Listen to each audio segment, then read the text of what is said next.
All right, what up, guys? We're going to talk about gas and your dog and your canines. What I mean by that, on social media, I see this a lot, especially in the bully breeds, right? The Mastiff breeds, the Molosser breeds. People talk about how gassy their dogs are, how much they pass gas and it smells and it stinks. And, everyone kind of jokes about it, right? Oh my God, my bulldog, you can't even sit near him. He's constantly passing gas, and oh my God, it clears the whole room out and everything like that. And we all laugh about it. But if you really break this down and understand what's going on, there's a rejection going on inside that system. And most likely it's going to be mapped back to the processed foods, the fillers, the artificial ingredients that the canines' body is reading as foreign objects, right? Foreign substances in their bodies.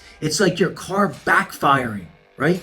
We are at the point that in society that we accept it and we actually expect it a lot of times. That's why it becomes so funny to us. But at the end of the day, it really, when you break this down, you're limiting their system from working correctly and working smoothly. And that's what that means. It's like your car backfiring. When your car starts backfiring, or if it ever does, you're not going to just keep driving it, right? You're going to take it into the mechanic and try and figure out what's going on. Is it cheap fuel?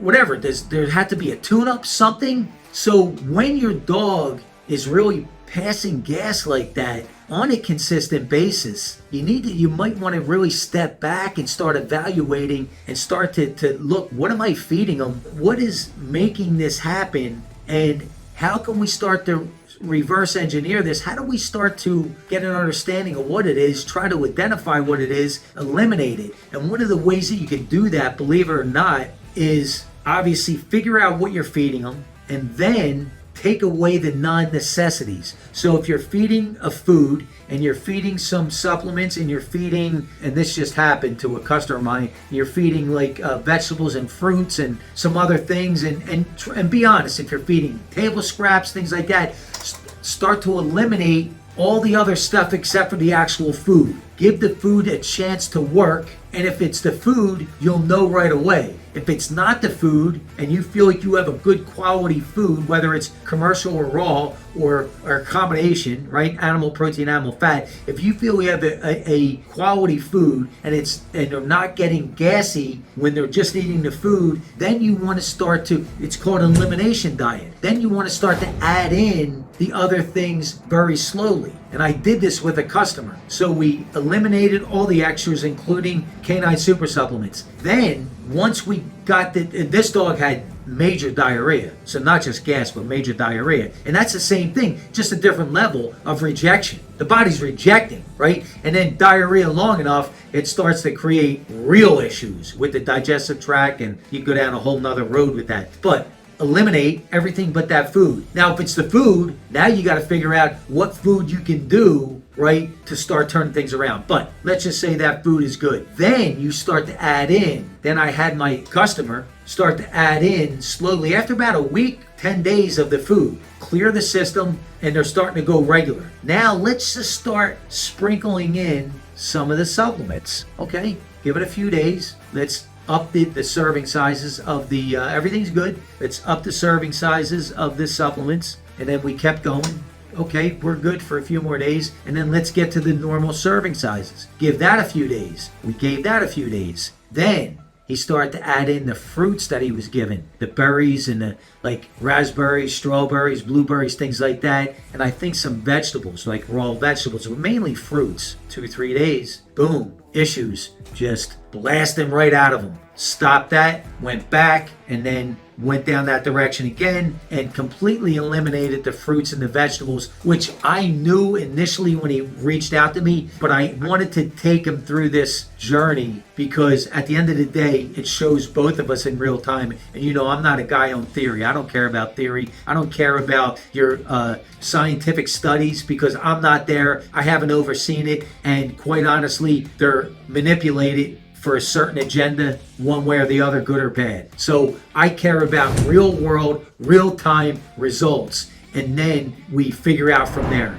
So that's what we did, and that's what you want to understand, that your dog passing gas very often, they're rejecting that food. They're reading it as a foreign substance, and quite honestly, there's no mystery why, right? Then the diarrhea, forget it. That's something that really needs to be addressed yesterday in your canines. Just like humans, no different. Just like humans. As a human being, if you go on a carnivore diet, within 10, depends on your lifestyle and where you're at going into it, between 10 to 30 days, you have no gas. This is a fact. There's no debating about this. This is the fact. I've put people through it, and I live it. So it's an actual fact. So again, gas, smelly gas is not good. It's a sign your vehicle is backfiring, and eventually it's breaking down, and eventually it won't run, and eventually it will break down and won't run much sooner than later. So use that as a sign. Stop buying into that's what's supposed to be, and that's what my dog does. Don't identify your dog with things like that when it's really broke inside. It's your responsibility, your obligation to figure that out for them, because that's what separates us from the animal kingdom, right? Our ability to reason, our reasoning factor.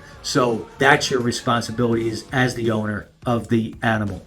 Figure it out for them. Anyway, there's my rant for the day. Don't let them keep passing gas. Don't let them stink your house up. There's something wrong. Figure it out. Guys, like, comment, share, and remember, your canines are carnivores. Whether most people want to realize it or admit it or not, they are carnivores. And the sooner you get them back to their primal instincts, the better everything works, and the better your house is going to smell. I promise you. All right, guys, have a good one.